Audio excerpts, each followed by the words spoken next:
So why don't you guys all come up? Kate, Jennifer, Shannon, come on up. Just stand right here. Come on over, honey. Just stand right by the flag. You want to be in the pictures. There we go, right there. And moms, you should go over here. No, you sit. And Corey can stand here. Go, Corey. Ready? Yeah.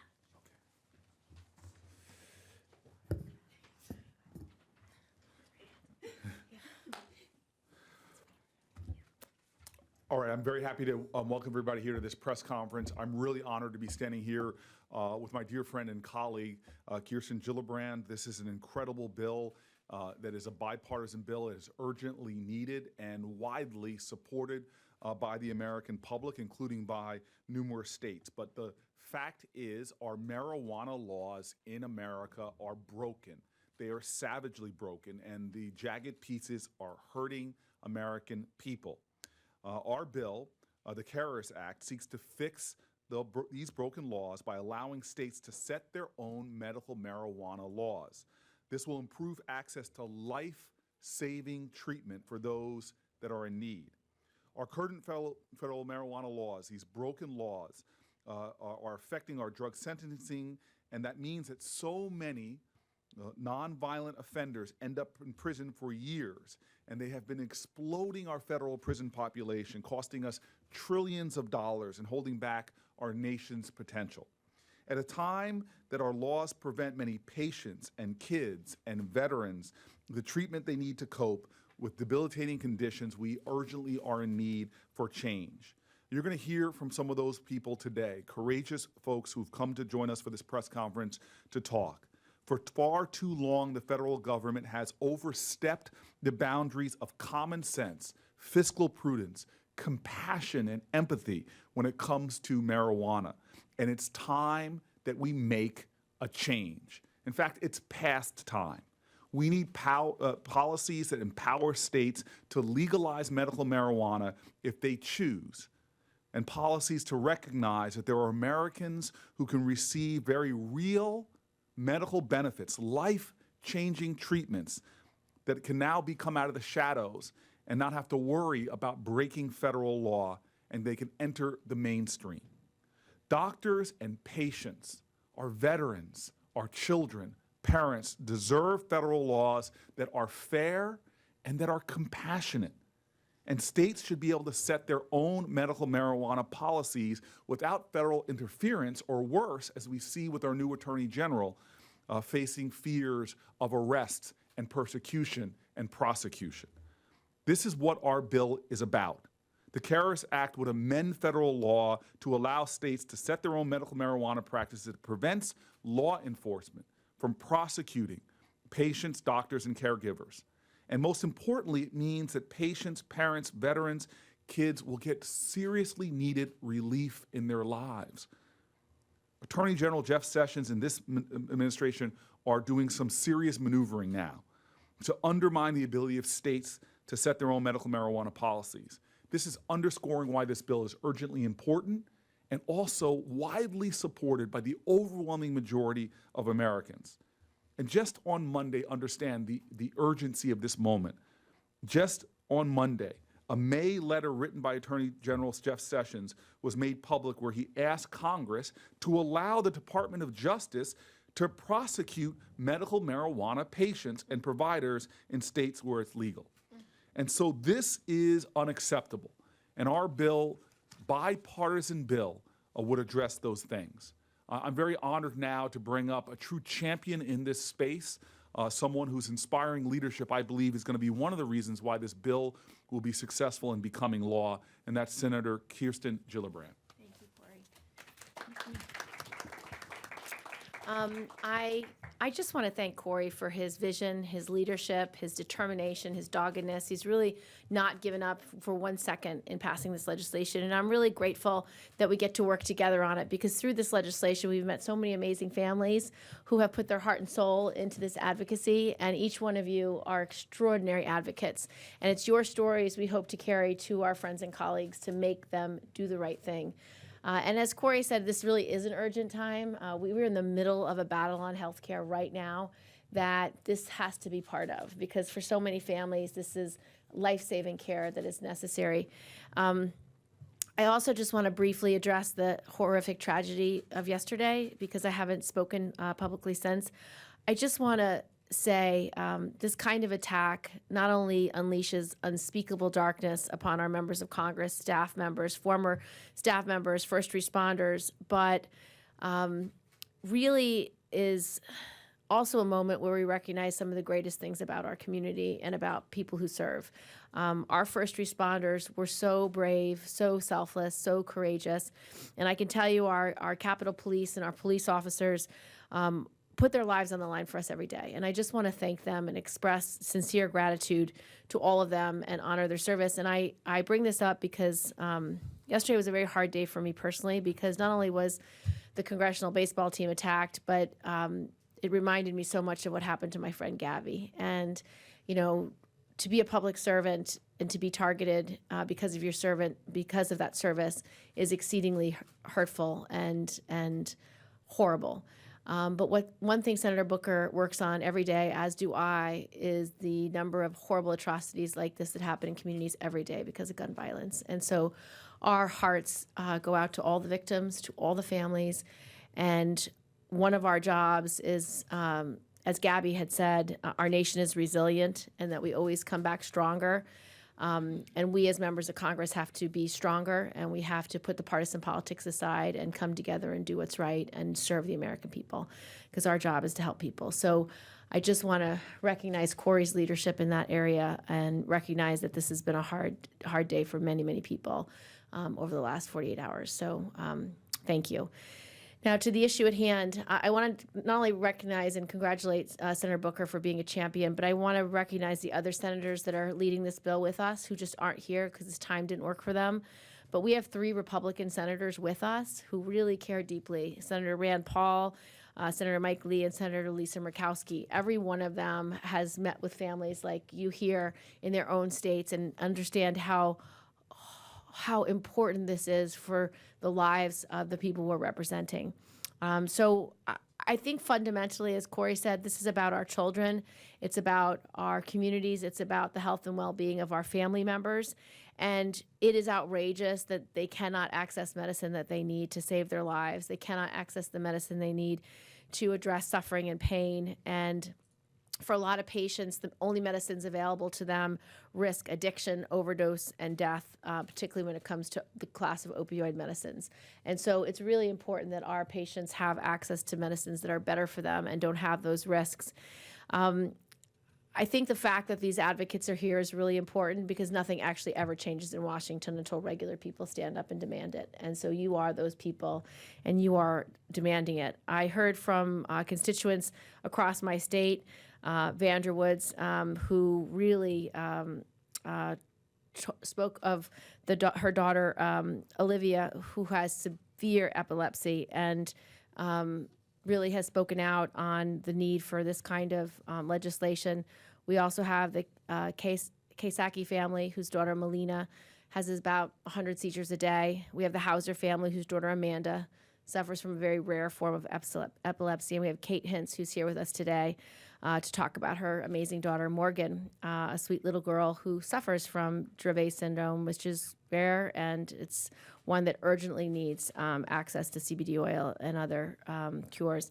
I know that when I first met Morgan, she was having 100 seizures a day, and while she was at our press conference, she actually had a seizure while we were speaking.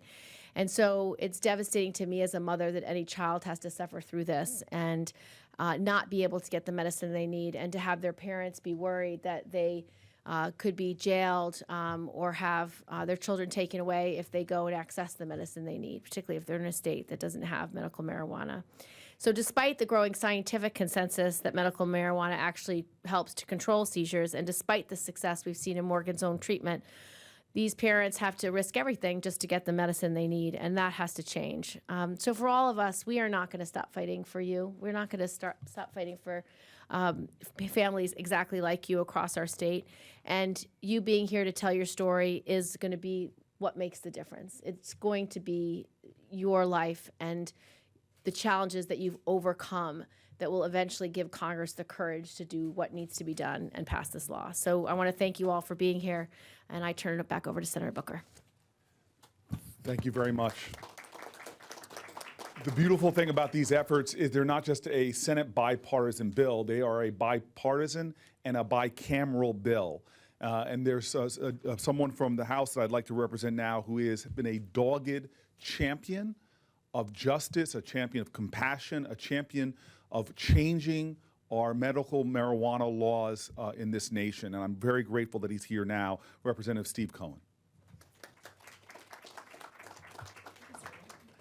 Thank you very much. I'm just proud to join with this group of, which is bipartisan, both in the Senate and the House, of Congress people, to bring something to the floor that is unfortunately considered somewhat controversial maybe, and maybe a little bit out of the ordinary, but at the same time, it's probably those popular issues that exist among the American public. Helping veterans with their health care, helping children, young children who have seizures that are uncontrollable and otherwise would not get any help.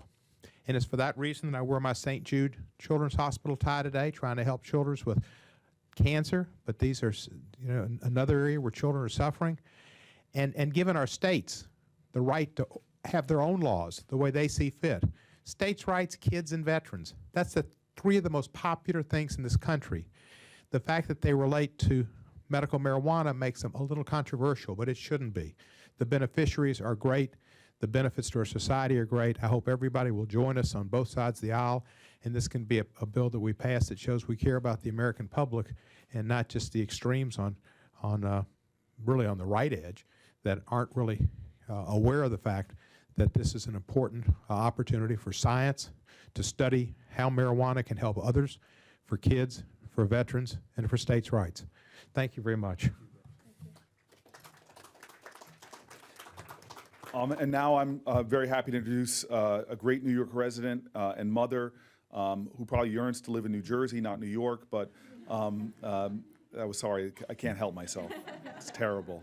Kirsten's such a solid, dignified person, I just attack her state, lives in my shadow too much. But I'd like to bring forward, please, Kate Hintz.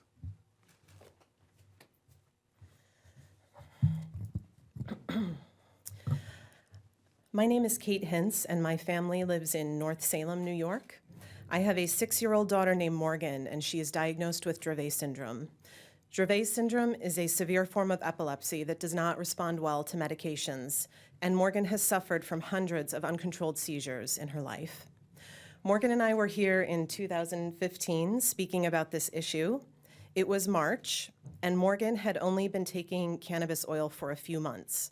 Her father and I had no idea what to expect. We knew that Morgan had tried over a dozen pharmaceuticals in various combinations, but none of them had ever provided her much relief from almost constant seizure activity. By that summer, we started noticing small improvements in her condition. And a few months later, Morgan successfully went over 70 days without having a seizure, almost 2 months seizure-free. It was the longest stretch without seizures she had ever had in her life. And during that time, Morgan rolled over and sat up for the first time. She was 4 years old. During her first full year on cannabis oil, Morgan's seizures reduced by over 50%, and those numbers continue to improve. For example, in May of 2014, before cannabis, Morgan had 30 seizures, averaging 1 a day. In May of 2017, after 2 years of cannabis oil treatment, she had only 2 seizures the entire month. She now sits up constantly and has started trying to stand. She is medically stable enough to attend a special school and loves riding the bus every day. We no longer rush her back and forth to the emergency room or to doctor's appointments. Our house is full of her laughs and giggles. She is not completely seizure-free, and she still takes some pharmaceutical medications, but her response to the treatment is more than we had ever hoped for. Cannabis has completely changed Morgan's life. Technically, these types of success stories are considered anecdotal, but these accounts from patients, in addition to a growing body of medical researchers, are convincing lawmakers across the country to finally make changes to our dated cannabis laws. The sponsors of this bill have been so compelled by these kinds of stories that they chose to speak out and represent our rights here in Washington. I cannot express how much their support means to our family. I am tired and frustrated of constantly being reminded that we might be in violation of federal law, what those consequences could be, or even worse, consider what might happen if our access to cannabis was suddenly taken away. Morgan's results demonstrate that cannabis absolutely has medicinal value. It is astounding that our federal government and its agencies continue to deny that it does. My hope is that Congress will finally decide to take decisive steps to protect patients' rights and support the CARERS Act. Patients from every single state are counting on it. Thank you. Kate, thank you for your courageous words, but more importantly, thank you for being in this fight, being so public, and your work and testimony means so much to all of us. I want to now bring forward Jennifer Collins. She's a Virginia resident. She uses medical cannabis to treat her epilepsy. She's a daughter of Beth Collins, and extraordinary for someone of her age to be so courageous in this fight that's not just about her, but about others as well. Jennifer.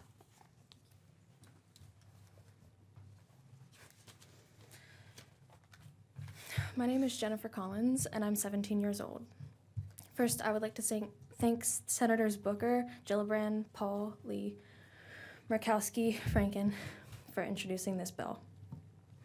I'm speaking to you on behalf of children with intractable epilepsy who cannot speak for themselves. I have J-Vaughan syndrome, a type of epilepsy which makes me have a lot of small seizures called absence seizures every day. I can have over 350 absence seizures in one day. They used to cluster and cause me to have grand mal seizures, and I tried over 15 pharmaceuticals and a diet, and nothing helped to control my absence seizures. The only medicines that controlled my grand mal seizures had horrible side effects. They made me depressed, suicidal, and I couldn't remember anything. I also had rages where I would attack my parents, and afterwards, I felt really bad because I couldn't control it. I also had weight gain and hair loss. My rescue medications made me hallucinate. In December of 2013, my mom and I moved to Colorado to try cannabis oil. We left my father, my sister, my grandparents, and all of my friends behind. It was really hard, and we lived in Colorado for a year apart from everyone we loved back home. The first cannabis oil I took was CBD. Unfortunately, that made my seizures worse. And so I tried THCA oil. Also, I used the oil helped reduce my seizures so much that I was able to go down on my pharmaceuticals. I felt happier, I started doing better in school, and the rages stopped. I also have not had a grand mal seizure since starting THCA. And in 1 week from now, I will no longer be on any pharmaceuticals after taking 17 pills a day for years.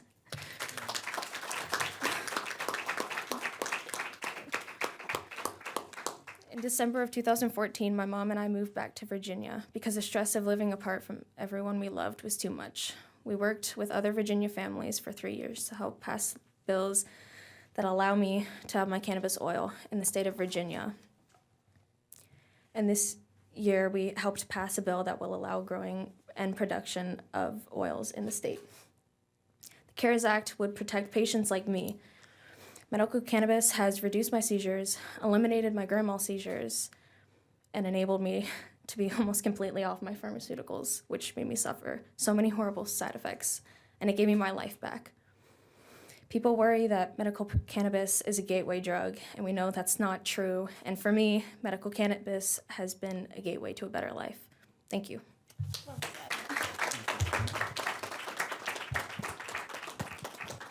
So that was an incredible, courageous testimony from someone who is doing heroic things, not just for herself, but also for others. She's a young leader, and it's crazy in our country that we create marijuana refugees. I mean, people that literally have to leave their homes to try to go to states, and even then they're breaking federal law, and that's what this fight is all about. I'd like to now bring up Shannon Moore of Maryland. She's a mother of young twins who use CBD oil to treat their rare and severe genetic disorder. Thank you. Thank you so much, Senator Booker, Gillibrand, Representative Cohen, everyone today. When my son Nicholas was 4 months old, he had his first seizure. And a week later, his identical twin Byron had one too. By the time they were 3 years old, seizures had robbed them of the ability to eat, and they had to get a feeding tube. I tried to get into a clinical trial for an extract of medical cannabis, but the trial that they were hoping to do at my children's hospital didn't go through because the research demands for the substance were too high. CARERS fixes this. I worked really hard to help pass our state law in Maryland for medical cannabis access for the sick. And I was appointed by the governor to be on the state's Medical Cannabis Commission, and yet, as an agent of the state's program, the Attorney General has made it clear that I could be subject to criminal charges. I could lose my children, I could lose my house. The CARERS Act fixes this. In the state's program that we have created the opportunity for people with PTSD to be able to get access. But unfortunately, their doctors at the VA aren't right now allowed to recommend it to them. The CARERS Act fixes this. We allow for chronic pain in Maryland program, and like many places, we have an incredibly bad opioid crisis. And many of you may know that states with medical cannabis programs, with dispensaries, have a 25% reduction in opioid deaths. CARERS fixes this. My child's pediatrician is here today. Her name is Patricia Fry, and I'm really grateful that you're here. But my pediatrician she can recommend the medical cannabis to my children, but she can't prescribe it. She can't consult on dosages. She can't tell me which strain to use by law. CARERS Act fixes this. I just wanted to say that it's important for us to be here today because the federal laws are preventing the laboratories of democracy in the states from fully executing their medical cannabis laws. CARERS fixes this, and thank you very much.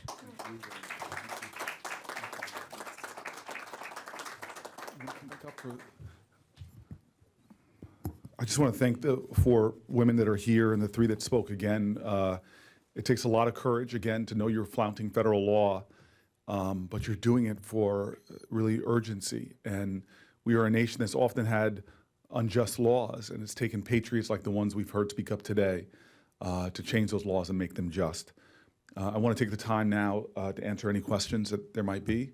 Anybody at all? Yes, sir. Tom Howell, Washington Times. I just want to know, I know there's been a disconnect between the federal and state laws over medical marijuana for some time. What signals, though, are you seeing from this new administration? You mentioned the Sessions letter last month. What are you seeing that might be different than what you've seen in the past years? Well, I think that that's really the thing that has me most worried. I served, Senator Gillibrand and I served with Senator Sessions. He never hid his belief that that he wanted to make sure marijuana stayed illegal, even in medical cases. In his letter, he misrepresents the facts by talking about this being a historic moment of crisis when it comes to marijuana, almost like he's confusing the opioid crisis, which actually medical marijuana is one way to alleviate that crisis. And so we have someone who is demonstrating ignorance of the facts, is no compassion when it comes to families that are suffering, who is from a far gone point in history where now America as a whole has moved to the point where over 90% of Americans do not think the federal government should be coming in and superseding state law. And so this is unacceptable. I know Senator Gillibrand and I knew this before he was elected, probably one of the many reasons we voted against him. And now you see a bipartisan bill that is contrary to the move of this administration through the highest law enforcement person in the land. And so, you know, God bless Kirsten, because she has, and I and others have been meeting with families. I mean, I dare him to sit down with families and listen to their stories, and then pursue a policy like he's advocating for now. I don't know if you want to add to that, Representative? I would just like to take a riff off of the president. Ivanka, if you're listening, do something.